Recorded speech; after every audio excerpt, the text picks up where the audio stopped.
Hello, hello. Welcome for another episode of the Author Spotlight. Hey, it's your host with the most, your main man, Darren M. Palmer. So excited to be with you one more time for the March of Dime for the Author Spotlight, where I get the privilege and the honor to be able to go behind the scenes with best-selling authors from across the globe. Today we have on today my brother Meiyoko Taylor, who is a business and peak performance coach, founder of High Achievers United, and the best-selling author of Finding Your Amazing. 5 steps to transforming your life. Hey, welcome to the show, Meiyoko, man. Thank you for taking time out of your schedule. Oh, no problem, man. Thanks for having me, man. Wouldn't miss it. Absolutely, absolutely. Now, I just shared a little bit about your bio, but man, I want to get down to the nitty gritty right off the top. Just Okay. share with the audience why this book, Finding Your Amazing, 5 Steps to Transforming Your Life. Why did you choose this as your first book, especially with your background? You could have went, and I'm gonna allow for you to share your own story, but you could have went different way, several different ways when it came to putting out a book, but you chose this route as the first book. So share that with the audience. I think the reason why I went that particular route is because there's so many different types of books out there. There's books that, and primarily in our personal development industry, inspirational industry, whatever you want to call it, a lot of the books are focused on motivation, right? Feeling good, and you can go from rock bottom to personal success overnight, and you're laughing and you're smiling because that's what we hear so often, right? But that's not the case. So I was coaching one day, and one of my colleagues called me, and she was just like, "Why don't you just do a book?" And I was like, "Do a book about what?" I said, I do want to do books, several of them, but about what? So she said, "Do a book about how you got to where you are and be authentic with it." And I was just like, I said, I guess I would say I got to where I was by this step, that step, that step, that step. And that's what really kind of transformed my life. And that's really how the book came about. So I started to itemize those things. And I said, you know what, I'm going to put this out there because there's going to be somebody out there that says, you know what, I can't identify with the guy in the suit, with the Bentley and the Rolls Royce that has 20,000 people in a crowd speaking on stage. I can't identify with that. My belief system is too far away from that reality. So I need to connect with somebody in the middle. And that's how I kind of wrote that book. So it's practical ways, 5 steps, man, to really establishing some change. I can't say you're going to go from zero to millionaire, but if you follow those particular steps, you're definitely going to, make that particular transformation in your life, whatever that may be for you, because success is different from person to person. I always emphasize that. It's different from person to person. So I wanted to create something that was going to give you a guideline, man, to experience some type of progress, gradually. So that was the starting phase for, that first book, man. And I haven't looked back ever since. Wish I would have found you before because I didn't know you had a publishing company. Oh, exactly. I just want to go back to Miyoko of how you shared the importance of being willing to step outside the box. Right. I'm listening to what you just shared with our audience, and I want those who are tuned in to pay close attention to that. Go against the grain sometimes. If you feel something is who you are, that identifies with you, it's somebody else out there. You have a tribe that's waiting on your message. And so, just like what Mr. Taylor shared with us, he was willing to go against the grain. He could have said, no, I'm looking at all the rest of the authors in this particular space.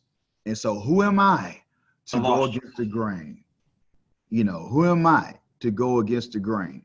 And so I just want to make sure that those who are tuned in and who are listening to this, that you understand the importance of moving forward. If you have a great idea or a thought, move forward on what's in your heart of what you want to do.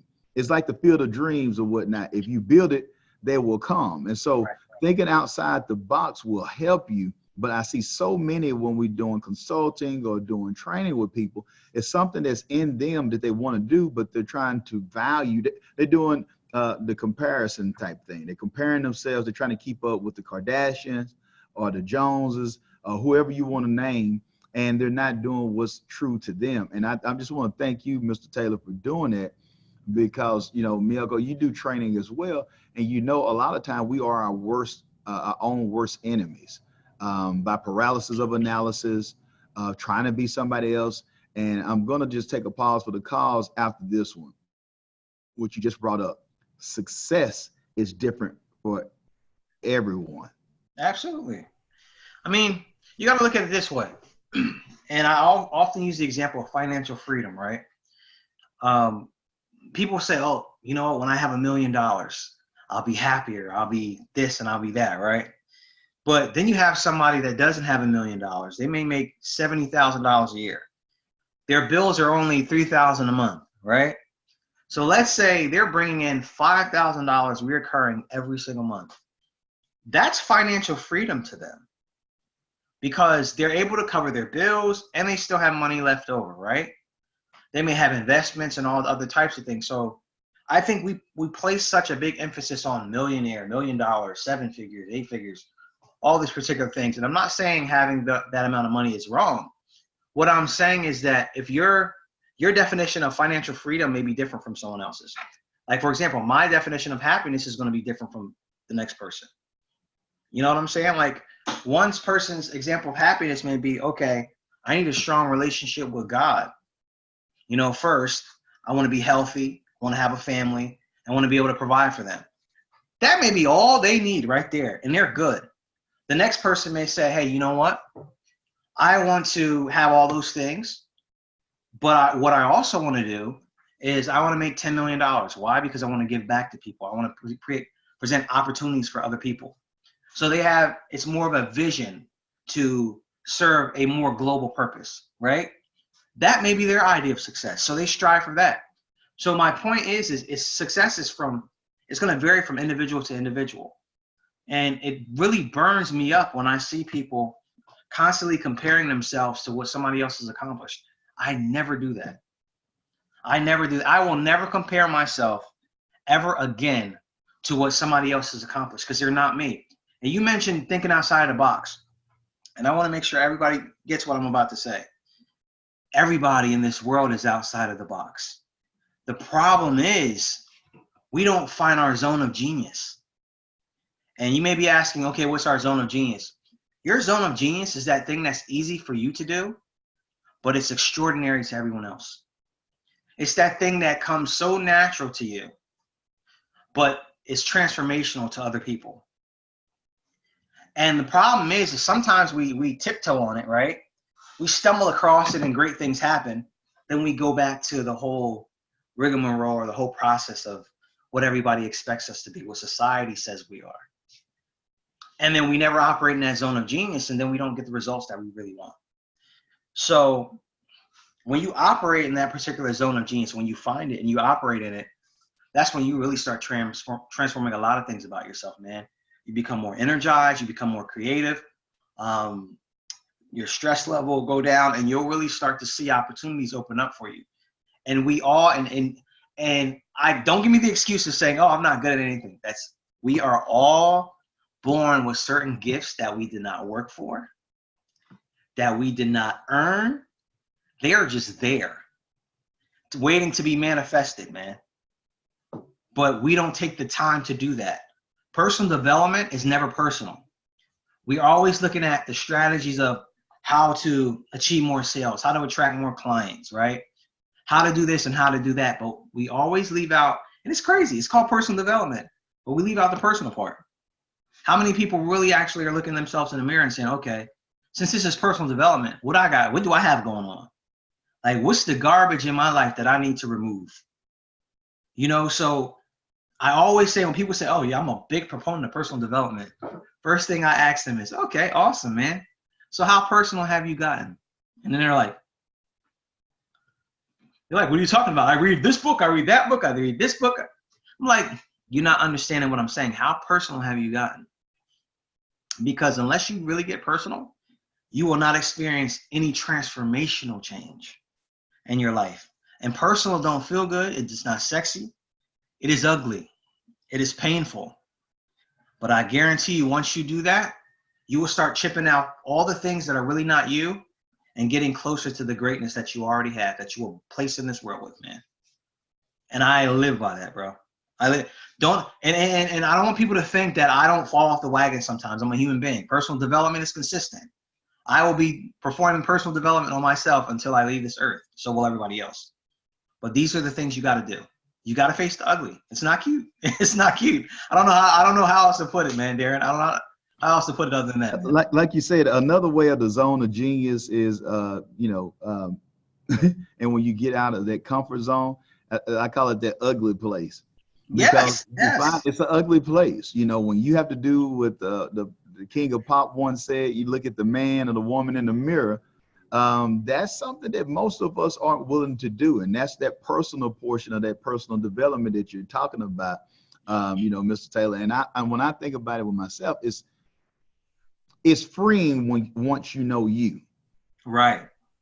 It helps all those around you. And I'm just going to just share my piece right there with me. For those who are tuned in and listening, I know what Mr. Taylor is sharing with us is true, because when I took a deep dive into looking at Darren M. Palmer, everything changed in my marriage, with my children, in my health, in my business, and in the community, in my church.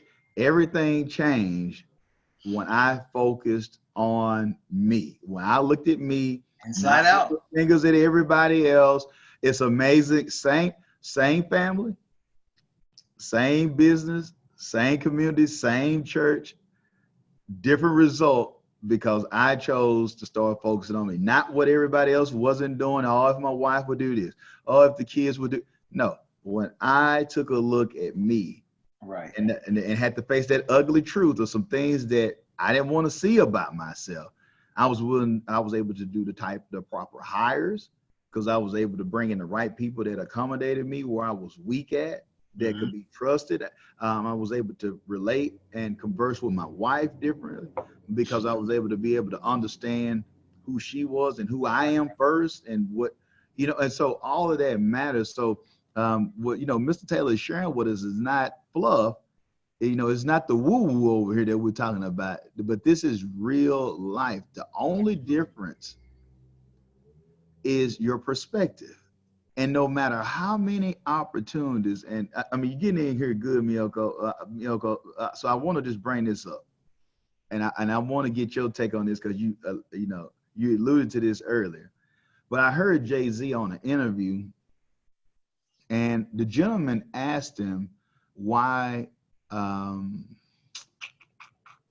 me put it this way. Basically, the gentleman asked him about investments. Okay.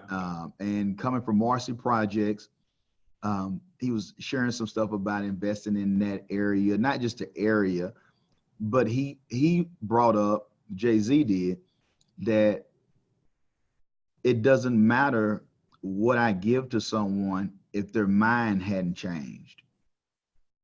If your mind is not being worked on, or put it this way, if the personal development is not going on, Mr. Taylor, it doesn't matter what I give you. I can give you $1 billion. If your mind is not right, it doesn't matter what I give. And for one, you can be upset and actually curse me out because I only gave you $1 billion. Mm-hmm. You could think that I should give you 1.5 or 2.5 or 10 billion, because that's the importance. So what I'm bringing up to you is what Meiyoko is sharing with us too as well, is if you don't change, and if you don't look at who you are in the inside and focus on the personal development, you're wondering why. You could be praying for something that's right in front of you. Yes. But because you don't understand that is even an opportunity, you viewing it different because your perspective is jacked up. It doesn't matter what's in front of you. So Meiyoko, please speak to that about the perspective point, if you don't mind. So two things. I love what you just brought out. So I'm going to talk about two things. Okay. First thing, right? When you really look at it, why is it that people don't really find their zone of genius until adversity is there? Because what happens is we get so pushed down and we hit rock bottom so hard that we have no choice. But we either turn to prayer or we have to look at ourselves, right? because there's nobody else.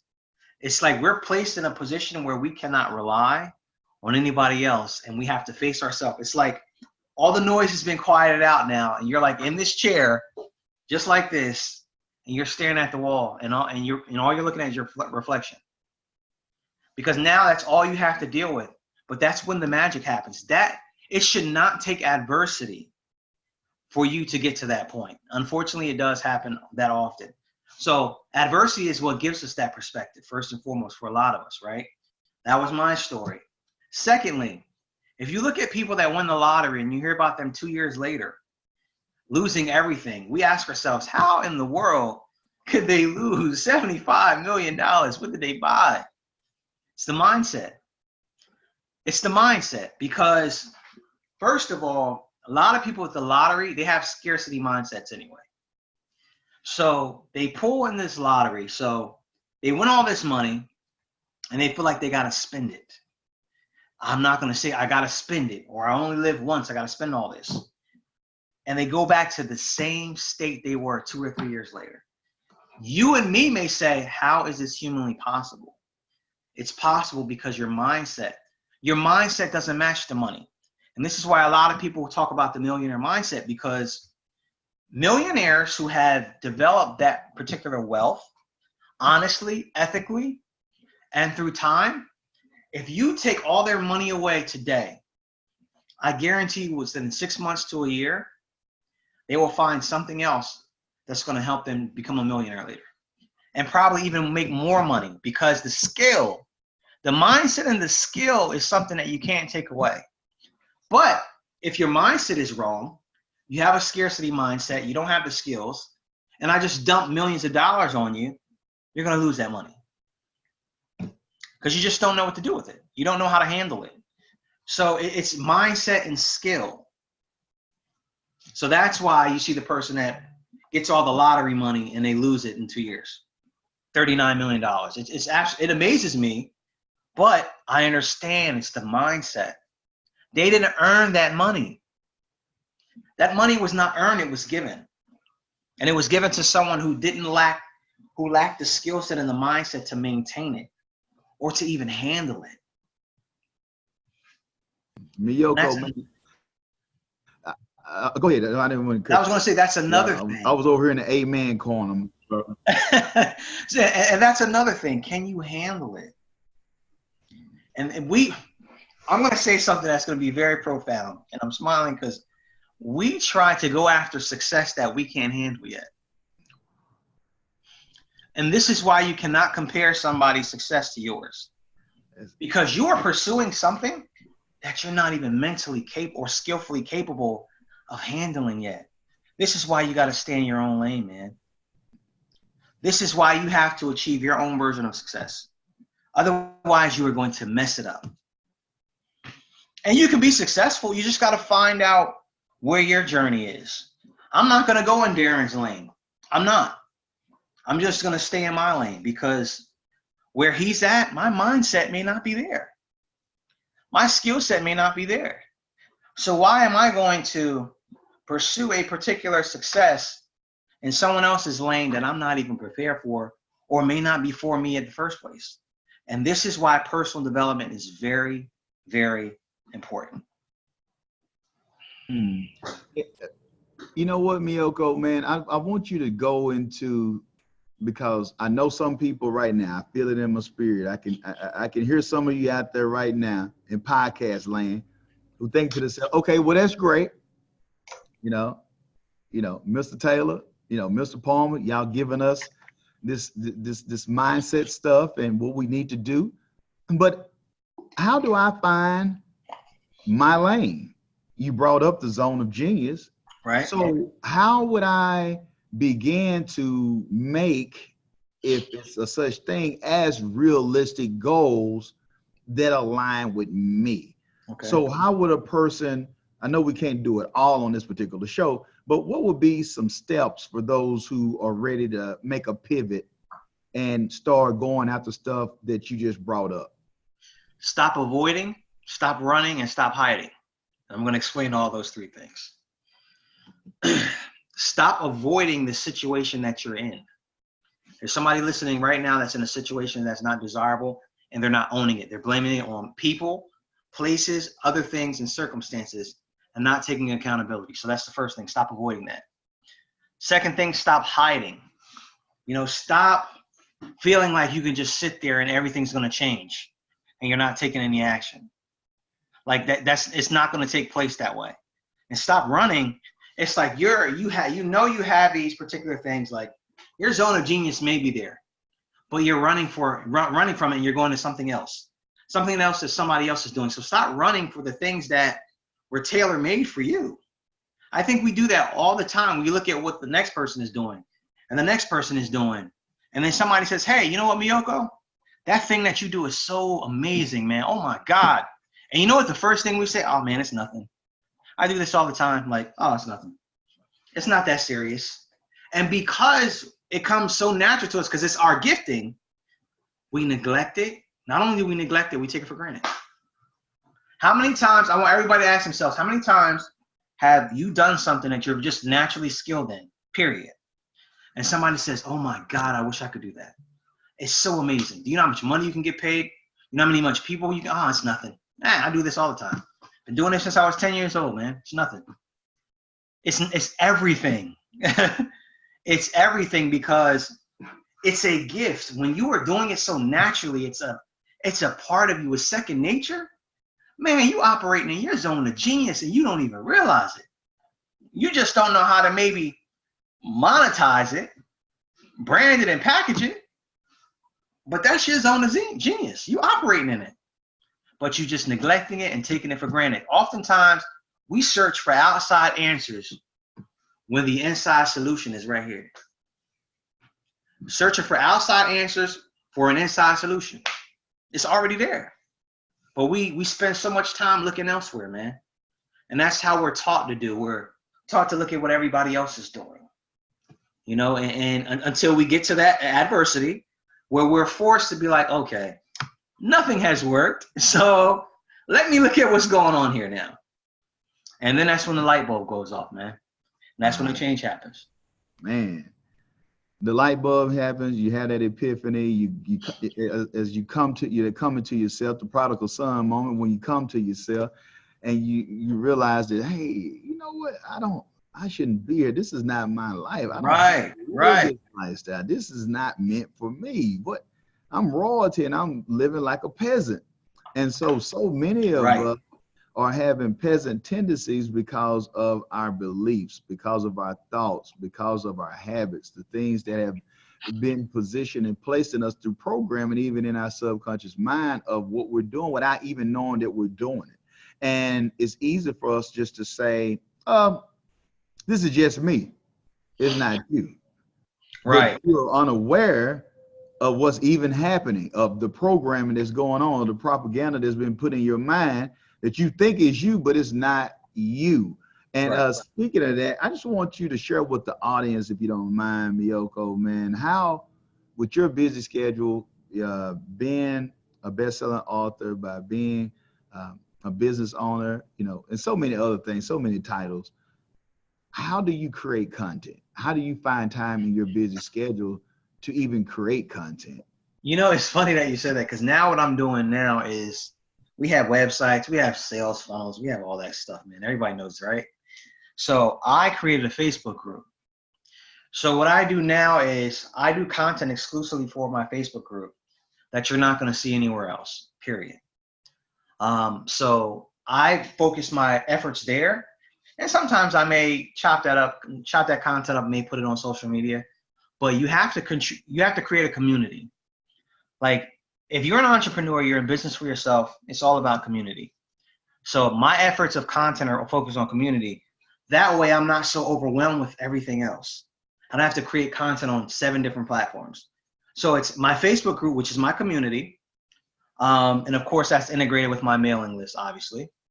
And a podcast. I'm about to launch a podcast of my own because I used to have a podcast and I miss it. And I just think it's so much value that can be given from myself and from the guests that I'm going to have on, especially somebody like yourself. So I'm just putting that out there.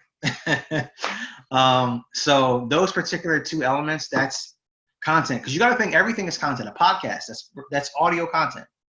Facebook, that's content. It just depends on what you want your content to do.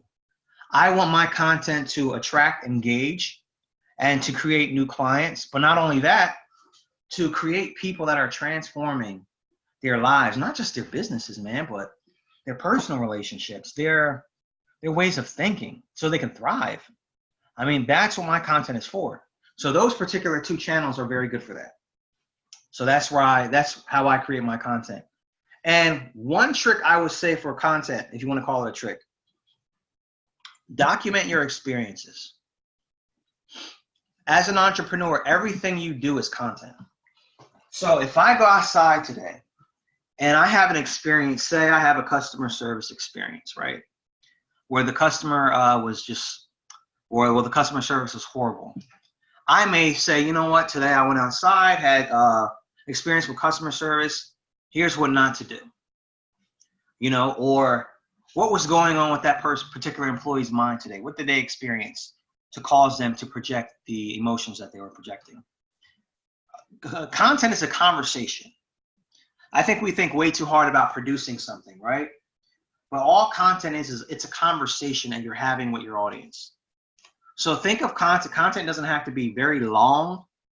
I mean, it could be a few sentences as long as you're adding value. So that's how I do my content. So everybody out there, content is a conversation and content is your experiences.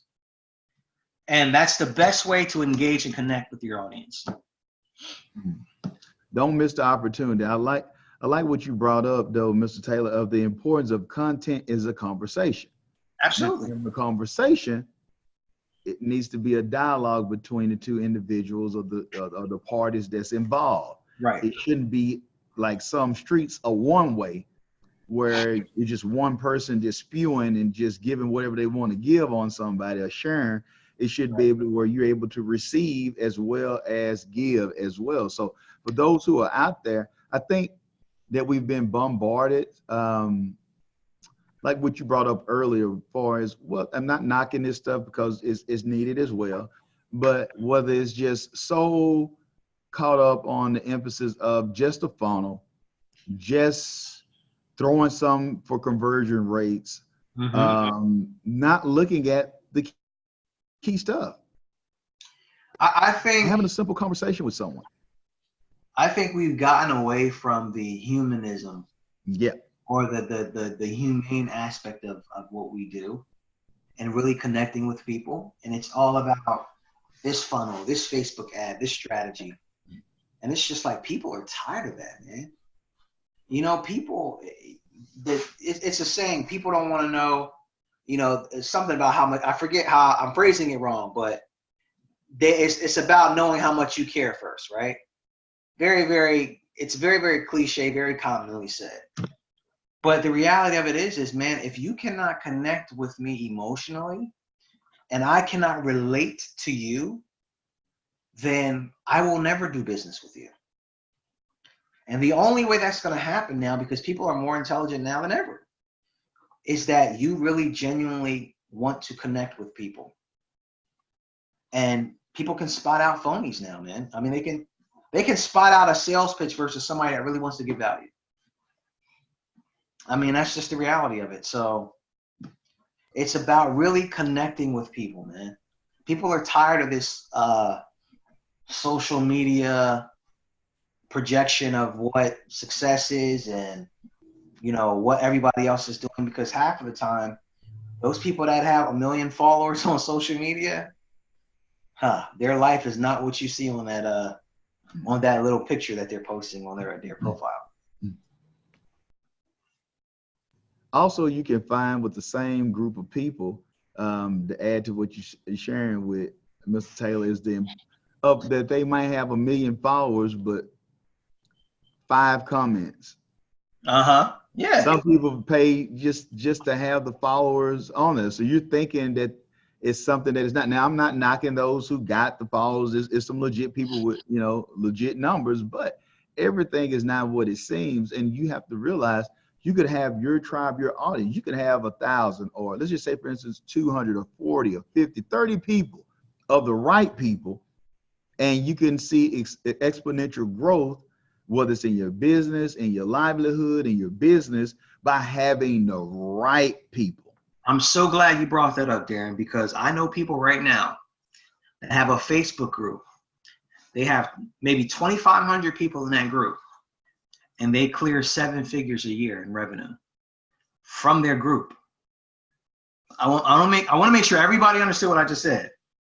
They only had 2,500 people in their Facebook group, but they generate over $1 million in revenue per year from that 2,500 people. And the reason why is that they're targeted.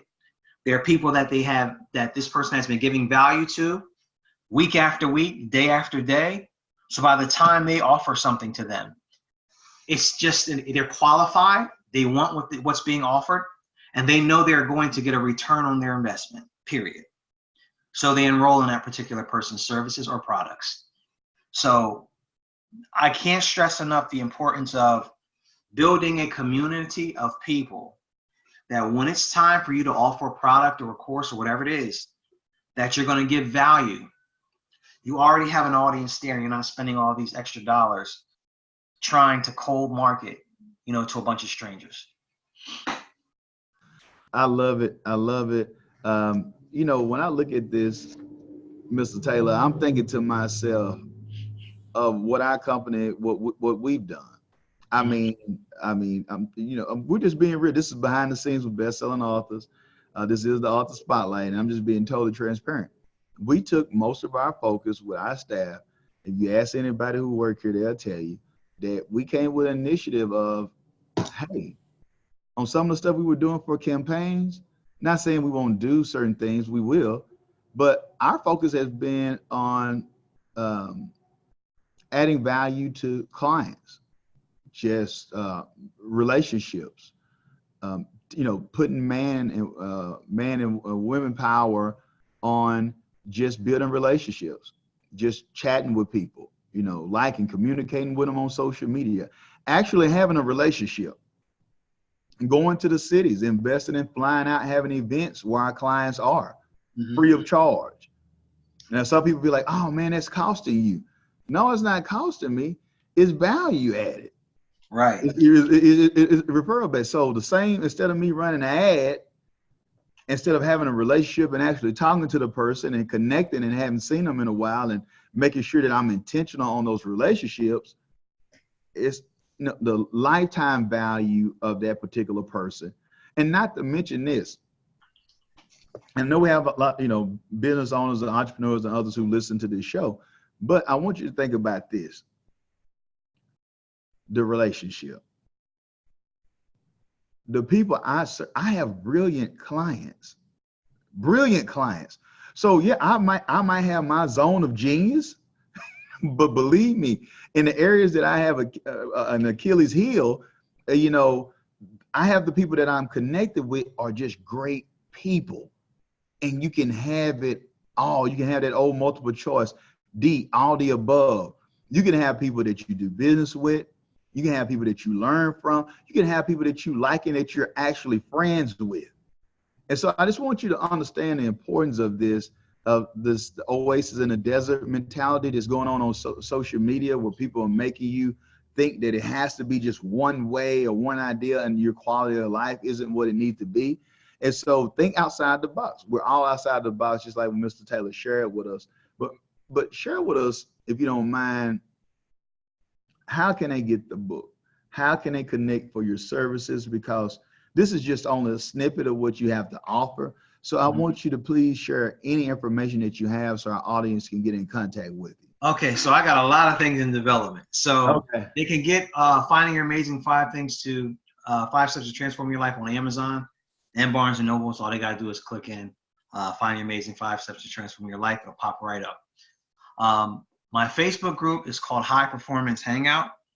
So basically what we talk about in there, we talk about how to attract clients, how to stand out, get featured in major media publications, be on podcasts, a lot of eliminating limiting beliefs. We do it all over there. We're pretty much professional and personal development in that particular Facebook group. So that's facebook.com/high performance hangout. check us out. Join a group. I share a lot of exclusive content in there. Do have a website in development and some other things, but that's to be announced. So right now, yeah, if you want to find more of me, join the Facebook group. I love to have you. Share it with your friends, family, whoever. I'm going to be dropping a lot of valuable content in there. So I appreciate you guys for listening. Absolutely, no doubt. There's been a ton of value added. Meiyoko, man, I just thank you for taking time out to come on. Very appreciative, and I'm not saying that just because you're on, because this connection right now is because of relationships. Absolutely, yes. I mean, so the proof is in the pudding, as my grandmother relationship, man. It's all about relationships, you know. So shout out to the girl Shay Sparks out there. I gotta send my girl a shout out who connected us, and so it just shows you the abundance when we talk about perspective and mentality of the abundance mentality. Like, hey, you know what? This guy is doing some great things, and I think you're doing some great things. Hey, why don't y'all connect? Right. Instead of looking at, no, I'm not going to tell anybody. No, I'm not going to share any information or contact. When you operate with a genuine spirit just to see other people win, where you truly mean it, that you want to just add value. Of course, we know, I don't want people to think I'm on the Mother Teresa kick and I don't know, well, Darren, I got bills. I understand all that. But I really believe in, if you help enough people get what they want, you'll get everything that you want. Man, works like clockwork, man. Like clockwork. You can't beat it. But until next time, I just want to thank you once again, Meiyoko, for coming on. And for our audience out there, you all are the true MVPs for tuning in to get your personal and professional development with this show. But any last words of encouragement out there to Meiyoko, to that person out there who's thinking to themselves, well, it makes sense for Meiyoko to put his book out. He's an entrepreneur. He's a business owner. He has it going on. But I have a story, but I'm not Meiyoko. I'm not Steve Harvey. I'm not Warren Buffett. But I have a story that I want to share. Could you speak to that person out there who's straddling the fence on sharing this story with the world? Absolutely. And this is going to kill every doubt that you have. You are the expert of your experience. And this is what I mean. Forget any type of validation that you need to be certified and what you do. You have an experience in your life that you've overcome that has made you a better person, has changed some of your life for the better. You are expert in that particular topic.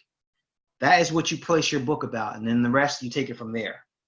But you are already an expert at something, and that's the expert of your experience. I can't take that away from you. Darren can't take that away from you. Nobody can, because that is your experience in your life. So nobody can write about that experience better than you can. So get to writing. Awesome. That's it. You heard it from the man, Meiyoko Taylor himself. Once again, remember that this is the year for your new book. Until next time, be blessed and be great. Take it easy, everybody.